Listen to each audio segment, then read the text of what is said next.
মই বাৰে বাৰে কৈ আছোঁ গৰু চুৰ কৰাও চুৰ আৰু চিনেমা চুৰ কৰাও চুৰ সেইটো তাকে বেছি দুখ লাগিছে কোনোবা অনা অসমীয়া কোনোবা বহিৰা গোষ্ঠীয়ে ডাঙৰকৈ কিবা এটা কৰিছে সেইটোতো কৰিব যুঁজিবলগীয়া আছেই আৰু এতিয়া আমাৰ মানুহখিনিয়ে যিকণ বাকী আছে সেইকণো শেষ কৰিছে নেইল চেপিবলৈ চেষ্টা কৰি থৈ দিছে আমাৰ এয়াই নেকি আপোনালোকৰ এজন সত্তাৰ প্ৰতি শ্ৰদ্ধাঞ্জলি নমস্কাৰ মই বিশেষকৈ সামাজিক মাধ্যমত কেতিয়াও লাইভ আহি পোৱা নাই আজি প্ৰথম লাইভ আহিছোঁ মই দেখিছোঁ বেলেগে লাইভ কৰা নিজৰ বক্তব্যবোৰ ৰাখে নিজৰ ক'বলগীয়াখিনি কয় আজি ময়ো বিশেষ এটা কাৰণে অসমবাসীৰ ওচৰলৈ লাইভত আহিছোঁ কিছুমান কথা ক'বলৈ কথা মানে ভিতৰত কিছুমান কথা সোমাই আছে সেইবোৰ লিখিলে হয়তো বহুত সময় লাগিব সেইখিনি লিখি ক'ব নোৱাৰোঁ মুকলিমুৱাকৈ ক'ব বিচাৰিছোঁ আপোনালোকক বিষয় হৈছে জুবিন গাৰ্গৰ ৰৈ ৰৈ বিনালে জুবিন গাৰ্গ আৰু মোৰ প্ৰায় 19 বছৰ আগৰ এটা পৰিকল্পনা আছিলে আমি মিলিজুলি এখন চিনেমা কৰি ৰৈ ৰৈ বিনালে চিনেমাখন কৰিলোঁ হঠাৎ 19 ছেপ্টেম্বৰত স্তব্ধ হৈ গ'লোঁ ৰৈ গ'লোঁ এটা এনেকুৱা এটা খবৰ আমাৰ মাজলৈ আহিল যিটো খবৰ আমি বিশ্বাস কৰিব পৰা নাই এতিয়াও সহজভাৱে ল'ব পৰা নাই 21 ছেপ্টেম্বৰৰ পৰা আহি জুবিন গাৰ্গে ছবিখনৰ কাম কৰাৰ কথা আছিলে কিন্তু তেওঁৰ নিথৰ দেহে আহি পালে আমাৰ ওচৰলৈ সেয়াও সহ্য কৰোঁ গুৰু দায়িত্ব পৰিলে 31 তাৰিখে ছবিখন ৰিলিজ কৰিব লাগে 19 বছৰৰ পৰিকল্পনা কৰি থাকি যিটো পৰিকল্পনা কৰি আছিলোঁ 31 অক্টোবৰত ছবিখন ৰিলিজ কৰিব লাগে সেইটো জুবিন গাৰ্গৰে সপোন আছিলে লক্ষ্য আছিলে 31 অক্টোবৰ তাৰিখে দিন ৰাত টোপনি ক্ষতি কৰি পৰাণ বৰকটকী ৰাহুল গৌতম শৰ্মা আমাৰ প্ৰযোজক সামন্ত গৌতম মই দেৱজিৎ চাংমাই আমাৰ অমৃত সকলোৱে মিলিজুলি সুমন দুৱাৰা সকলোৱে আশ্চৰ্য চিন্তু ফুকন সকলোৱে মিলিজুলি অশেষ কষ্ট কৰি 31 তাৰিখে ৰাইজৰ মাজত ছবিখন ওলাই দিলোঁ 19 বছৰে গৰ্ভধাৰণ কৰি থকা এটা শিশু ৰৈ ৰৈ বিনালে আজি 9 দিন হৈছে 9 দিন আজি মাত্ৰ 9 দিন হৈছে এই 9 দিনীয়া শিশুটোক বাচ্চাটোক কিছুমান অভদ্ৰ অসভ্য মানুহে কাটি কুটি বজাৰত বিকি দিছে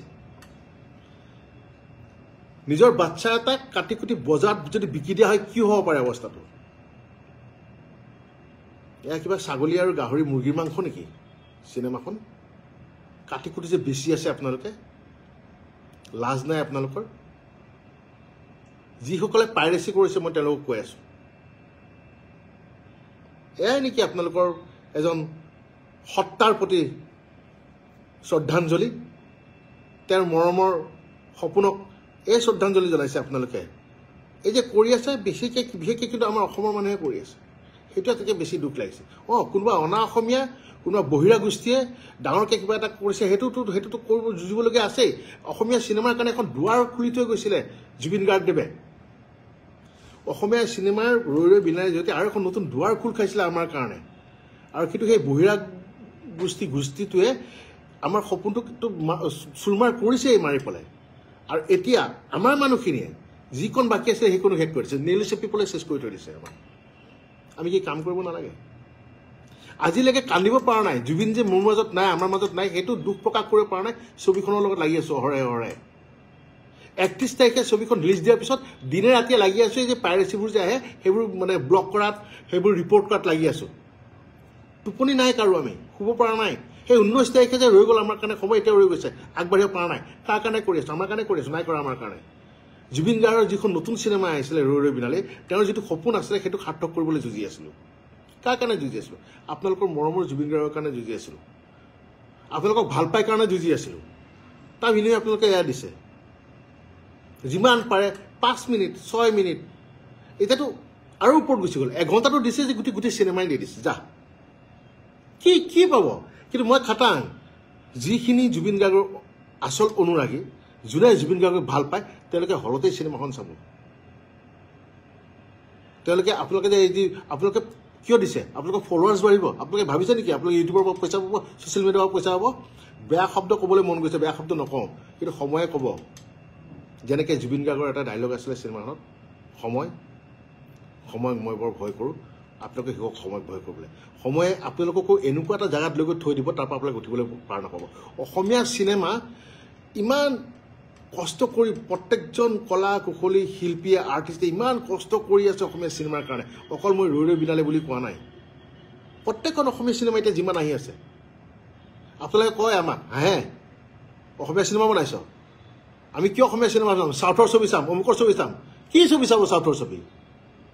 এয়াহে আপোনালোকৰ এয়াহে গুণ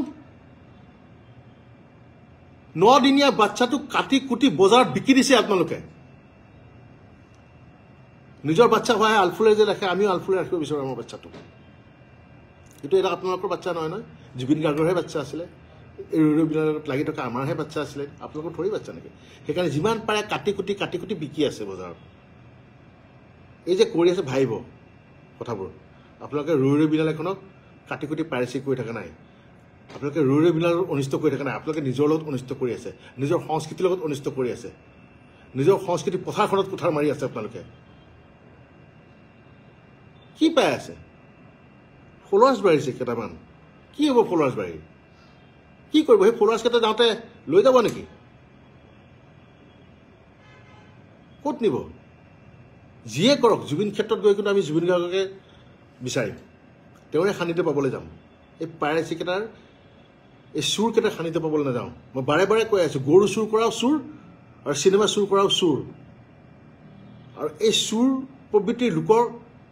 এই চুৰ প্ৰবৃত্তিৰ মানুহৰ লগত জুবিন গাৰ্গ কেতিয়াও নাছিল অসমীয়া মানুহ কেতিয়াও নাছিল অসমীয়া সমাজ কেতিয়াও নাছিল অসমবাসী কেতিয়াও নাছিল অসম কেতিয়াও নাছিল যিখন বৰ অসমৰ সপোন দেখি দেখি আমাৰ মাজৰ পৰা জুবিন গাৰ্গ গুচি গ'ল আমি চিন্তা কৰিব লাগে তেওঁৰ যিখিনি কাম আধৰুৱা হৈ আছে তেওঁ যিটো সপোন দেখিছিলে সেইবোৰক আগুৱাই নিয়াৰ আৰু আমি কৰি আছোঁ কি তেওঁ এটা বাচ্চা জন্ম দি গৈছে আজি 9 দিন হৈছে মাত্ৰ 9 দিনতে কাটি কুটি কোনোবাই ভৰি কাটিছোঁ কোনোবাই হাত কাটিছোঁ কোনোবাই আঙুলি কাটিছোঁ হা এতিয়াতো গোটেই মোহাৰিয়াই পেলাই দিলে ইউটিউবত দিবলৈ গোটেই চিনেমাখন আৰু আনন্দ বা কোনোবাই লৈছে অৰুণ অসম নাম কোনোবাই লৈছে তমুক অসম নামটোৰ পিছত অসম লিখি পেলাই পাইৰেচি কৰি আছে কেইদিনমান আগতে এটা ব্যক্তিগত চেনেলত প্ৰথম যেতিয়া গানটো ওলাইছিলে সেইটো পাইৰেচি কৰালে মই যেতিয়া খং কৰিছিলোঁ খুব কৰিছিলোঁ দুগৰাকী ব্যক্তিৰ মই নাম নকওঁ তেওঁলোকৰ ফটো দেখুৱাই দিছিলোঁ তেওঁলোকে পিছত মোক কৈছিলে দাদা আমি বেলেগৰ পৰা পাইহে কৰিছিলোঁ আপুনি মোক আমাক এনেই ক'লে আমাক গোটেই সকলোৱে গালি পাৰি আছে মই তেওঁলোকক কিন্তু তেওঁলোকে যেতিয়া ফোন কৰিছিলে ব্যক্তিগতভাৱে তেওঁলোকক মই চৰি বুলি কৈছোঁ বোলো বেয়া নাপাবা মোৰ খুব মানে প্ৰথম দিনাখনেই 1 ঘণ্টা নহওঁতে এনেকুৱা হোৱা হ'ল যে মই খুব ভাগি পৰিলোঁ আচলতে তেনেকৈ কৈ পালোঁ তেওঁলোকক মই চৰি বুলি কৈছিলোঁ কিন্তু আজি আপোনালোকে যিখিনি জানি বুজি কৰি আছে তেওঁলোকে কিন্তু কেতিয়াও মইতো কি আপোনালোকে ভগৱানৰ ওচৰতো চৰি বুলি কোৱা যোগ্য নহয় চিনেমাখন পাইৰেচি কৰি পেলাই আকৌ তাত লিখি দিয়ে জাষ্টিছ ফৰ জুবিন দা জয় জুবিন দা কি এইটো হা জাষ্টিছ ফৰ জুবিন দা জয় জুবিন দা মজাক কৰি পেলালে আপোনালোকে এই জাষ্টিছ ফৰ জুবিন দা জয় জুবিন দা বুলি ক'লে এই জুবিন দা শব্দটোক আপোনালোকে একদম অৰ্থহীন কৰি পেলালে লাজ লাগে আপোনালোকে অসমত থাকি যদি এইবোৰ কাম কৰি আছে নিজকে অসমীয়া বুলি পৰিচয় দিবলৈ আৰু আচৰিত পাইছোঁ আপোনালোকৰ পৰিয়ালৰ মানুহে দেখি থকা নাইনে আপোনালোকে যে এইবোৰ কাম কৰি আছে আপোনালোকৰ বন্ধুবৰ্গে আপোনালোকক দেখি থকা নাইনে আপোনালোকৰ এইবোৰ কাম কৰি আছে আপোনালোকৰ বন্ধুবৰ্গৰ মাজত এজনো সৎ অসমীয়া নাইনে এজনো সৎ অসমবাসী নাইনে এজনো ভাল জুবিন গাৰ্গক ভাল পোৱা মানুহ নাইনে যোন নেকি বাধা দিয়ক আপোনালোকক যে নকৰিবি ভাই এইখন জুবিনৰ চিনেমা এইখন অসমীয়া চিনেমা এইখন অসমবাসীৰ চিনেমা সেনেকুৱা এজনো ওলোৱা নাইনে এতিয়ালৈকে আমি নাজানো কোনে কৰি আছে জানা হয়তো নকওঁ শব্দটো জানা হয় কি কৰিলোঁ হয় নকওঁ বহুতে কমেণ্ট কৰি আছে দুখিত মই মোৰ কথাখিনি কৈ দিওঁ মই আপোনালোকক ৰিপ্লাই দিব পৰা নাই মই বাৰে বাৰে কৈছোঁ জীৱনত প্ৰথমবাৰৰ কাৰণে লাইভ আহিছোঁ লাইভত কি ক'ব লাগে সেয়াও মই নাজানো কিন্তু বহুত খুব মই কৈছোঁ ন 19 তাৰিখে যে সময়বোৰ ৰৈ গৈছিলে তাৰপিছৰ পৰা কোনো শুব পৰা নাই আমাৰ মানুহখিনিয়ে আপোনালোকেও শুব পৰা নাই অসমবাসীৰ লগতে আমিও দুখিত আমিও আৱেগিক হৈ আছোঁ আমিও কষ্ট পাই আছোঁ গৰিমা বেচেৰি কষ্ট পাই পাই এতিয়াও হস্পিটেলতে আছে সেয়াও মৰম নাই আপোনালোকৰ জুবিন গাৰ্গৰ ন্যায় কাৰণে আমিও লাগি আছো আমিও বিচাৰো ন্যায় হওক সেইকাৰণে দিন গন্তি কৰি গৈ আছো আজি 51 নম্বৰ দিন এয়াও হিচাপ আছে 19 তাৰিখে জুবিন গাৰ্গ নোহোৱা হোৱাৰ পৰা এতিয়ালৈকে কেই ঘণ্টা কেই ছেকেণ্ড হ'ল সেয়াও হিচাপ কৰি ৰাখি আছো সেয়া তেনেকৈও গন্তি কৰি গৈ আছো তাৰ পিছতো কামখিনি কৰি গৈ আছো তেওঁৰ কামখিনি 9 দিন হৈছে ভাই ছবিখন ৰিলিজ হয় এটা বাচ্চা এই ব্যৱহাৰ আপোনালোকৰ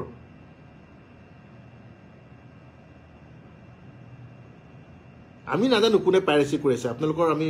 প্ৰফাইলবোৰহে দেখা পাওঁ তাততো আপোনালোক চব ফেক কলিজা থকা হয় সঁচা আইডি দিলে হয়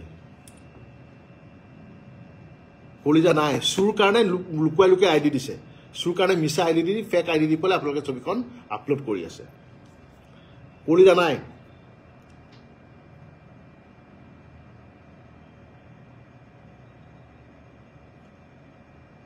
বুজিছে নাই কলিজা নাই আৰু আটাইতকৈ বেয়া লাগিছে আপোনালোকে যিখিনি পাইৰেচি কৰি আছে আপোনাৰ পৰিয়ালৰ মানুহে আপোনাৰ ঘৰৰ মানুহে কিন্তু জানে যে আপুনি সেই কামটো কৰি আছে আপোনালোকক সেই ঘৰৰ মানুহখিনি আপুনি বুলি কিয় কৈ আছে তই তোক সেই ঘৰৰ মানুহখিনি কিয় বাধা দিয়া নাই মই বুজি পোৱা নাই তোক তোৰ বন্ধুবৰ্গে কিয় মানা কৰা নাই সেইটো মই বুজি পোৱা নাই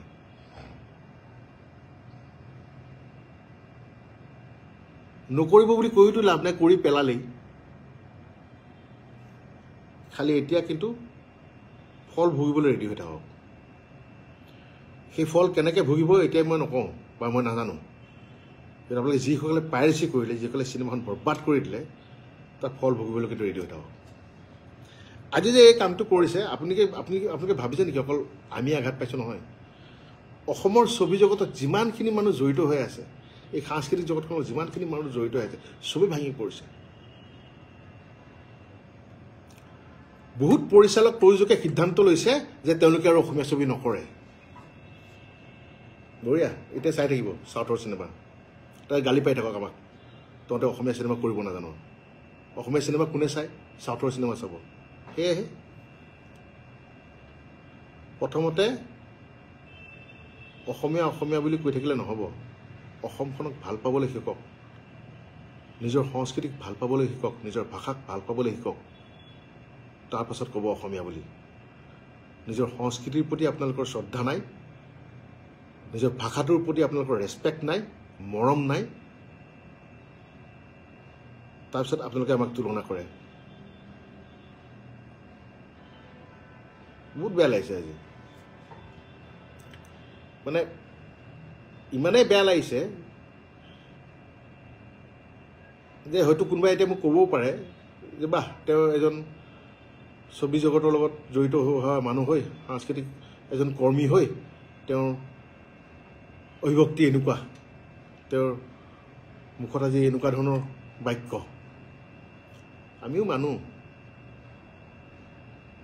মানুহে আমাৰো খং আছে আমাৰো ক্ষোভ আছে আমাৰো দুখ আছে সব কিন্তু জুবিন গাৰ্গ নহয় যে সহ্য কৰি যাব জুবিন গাৰ্গে সহ্য কৰিব মই নোৱাৰো সহ্য কৰিব আৰু নকৰো সহ্য কৰোঁ কিয় সহ্য কৰিম মোৰ চকুৰ সন্মুখত মোৰ বাচ্চাটোক মাৰি থাকিব মোৰ বাচ্চাটোক কাটি এটা অংগ বিকি থাকিব আৰু মই চাই থাকি বহি থাকিম নেকি কিয় সহ্য কৰিম মই নকৰো সন্মুখত পালে কি কৰিম সেইটো মই নাজানো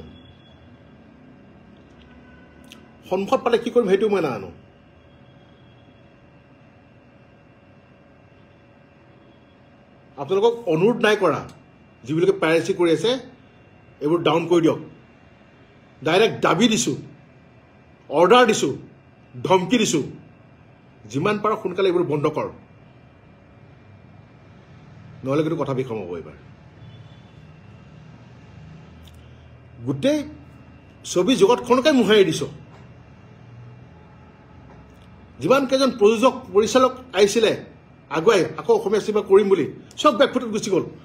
আজি 3 দিনৰ পৰা চব বেকফুটত গুচি গ'ল নকৰোঁ বুলি চাৰেণ্ডাৰ কৰি দিছে শ্যামন্ত গৌতম জুবিন গাৰ্গৰ বন্ধু জুবিন গাৰ্গে তেওঁ ভাল কাম কৰি আছিলে বেংগলত, মাতি আনিলে ছবিৰ কাৰণে, তেওঁ আহি গ'ল অসমীয়া ছবি কৰিবলৈ ইয়াত জুবিন গাৰ্গৰ লগত। জুবিন গাৰ্গ আমাৰ মাজত নাই যদিও তেওঁ কৈছে হ'ব, তেওঁৰ যিখিনি সপোন আছে আমি পূৰা কৰি যাম, আমি কাম কৰি যাম, অসমীয়া চিনেমা কৰি যাম। কিন্তু এই পাইৰেচি দেখি তেওঁ আজি 3 দিন হৈছে কৈছে নাই মই কিয় কাম কৰিম। যিজন বন্ধুৱে মোক বিচাৰিছিলে তেওঁৰ লগত কাম কৰে সেই বন্ধুটো নাই। আৰু তেওঁৰ সৃষ্টিকো যদি এই আজি 5 দিন 6 দিনতে এনেকুৱা অৱস্থা কৰিছে, মই আৰু কি বুলি পেলাই কাম কৰিম, নালাগে মই গুচি যাওঁ আকৌ।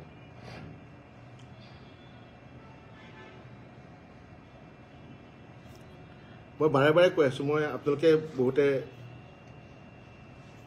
SMS কৰি আছোঁ, মই দেখি আছোঁ, মই পঢ়িব পৰা নাই। আৰু আকৌ কৈছোঁ মই প্ৰথমবাৰ লাইভত আহিছোঁ, মই দেখিছোঁহে বেলেগে লাইভ কৰিলে পঢ়ি উত্তৰবোৰ দিয়ে, মোৰ কিন্তু সেইখিনিও মানে ধৈৰ্য নাই, কাৰণ বহুত খুব সোমাই আছে, বহুত কথা ক'বলগীয়া আছে, সেইখিনি নোকোৱাকৈ মই শান্তি নাপাম। তাৰমানে আকৌ কৈছোঁ তহঁতক অনুৰোধ কৰা নাই, এই চুৰ তহঁতকেইটাক অনুৰোধ কৰা নাই, শুনি ল যে পাইৰেচি যে কৰিছ চিনেমাখন যে দি আছ, তই অসমীয়াই হওক লাগে অনা অসমীয়া হওক, অসমত থাকত নমা সেইবোৰ অফ কৰ এইবোৰ। আৰু যদি তহঁতৰ পৰিয়ালৰ মানুহে যদি ভাবে, তহঁতৰ মা দেউতাই যদি ভাবে সঁচাকৈ তোক জন্ম দিছে, সেই মা দেউতাই তোক মানা কৰক। তোৰ যদি ককাই ভনী কোনোবা আছে, সিহঁতে যদি ভাবে সঁচাকৈ তই সিহঁত পৰিয়ালৰ হয়, যদি তই জাৰজ নহয়, সিহঁতে তোক মানা কৰক যে বন্ধ কৰ। আচলতে তহঁতৰতো কোনো মানে জাতিয়েই নাই, তহঁতৰ এটাই জাত চুৰ আৰু এটাই শব্দ কুলাংগাৰ। কুলাংগাৰ অৰ্থটো বহুতে চাগে বুজি পোৱা নাই, সুধি ল'বি বয়োজ্যেষ্ঠক কুলাংগাৰ মানে কি, বেয়া নাপাব। অসমবাসীৰ ওচৰত এটাই অনুৰোধ, জুবিন গাৰ্গক যিদৰে মৰম দি আহিছে তেনেদৰে মৰম দি যাওক। আৰু এইটো ঠিক যে যেতিয়ালৈকে জুবিন গাৰ্গে ন্যায় নাপায় তেতিয়ালৈকে মনে মনে নাথাকে।